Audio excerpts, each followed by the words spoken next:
Hi, it's very nice to be here. My name is Judy Geeson, and I've come to try and jog my memory of, I think it's 44 years ago that this film was made.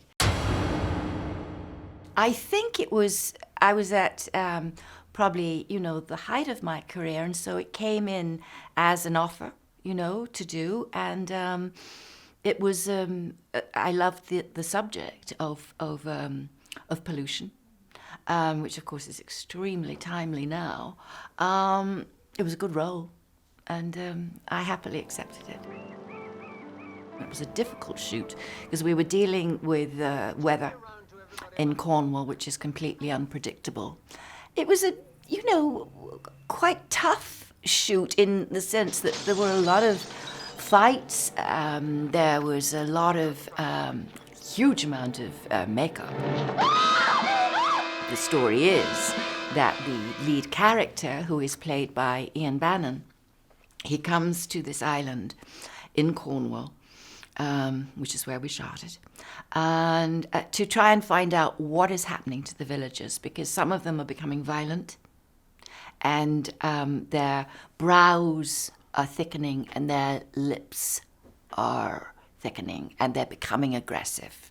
And what they find is that human growth hormones have been dumped into the surrounding waters of this village, and the people are eating the fish. And instead of asking for help, what they do is they hide them.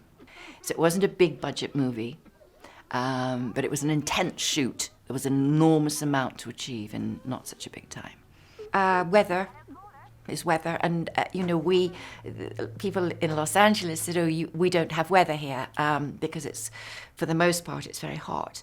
But the British people are used to weather, and I don't know if you know, but Cornwall actually is the warmest place in the British Isles. They even have palm trees. It's it's that, it's the Gulf Stream and all that, the sun coming in. Ian, and I say this and I hope that his wife, who is still alive, will not think that I'm being in any way offensive, but he was what I call eccentric. I think I'm eccentric, so I hope that no one will take that as a criticism of him. He was very much his own man. Wonderful voice, wonderful delivery, very much his own. There was nobody else like him.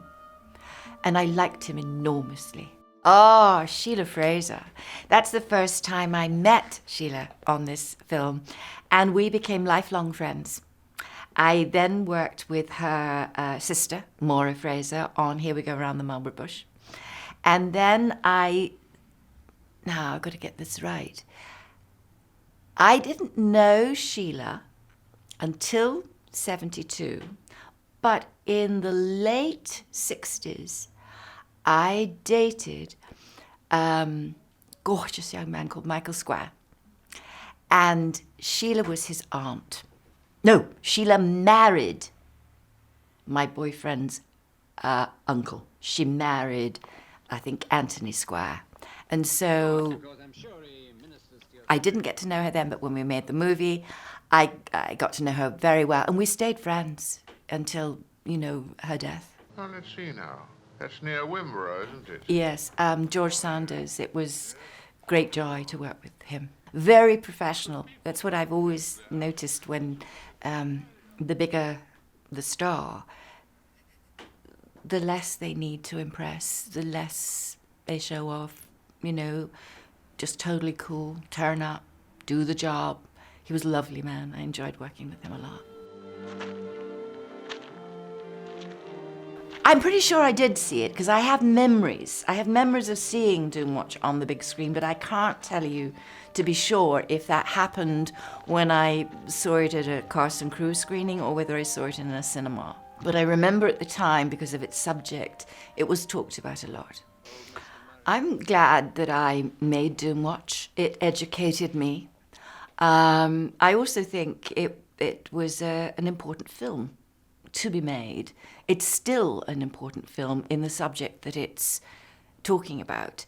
I think that they turned it a little into cross into a thriller, horror, possibly to get the thing made. But the subject is so prevalent today. It's what we're facing. It's a huge, huge, huge problem. I know that I've got friends who have had severe reaction in the, I think it was during the mid-90s. They were eating salmon, and the salmon was from Scotland.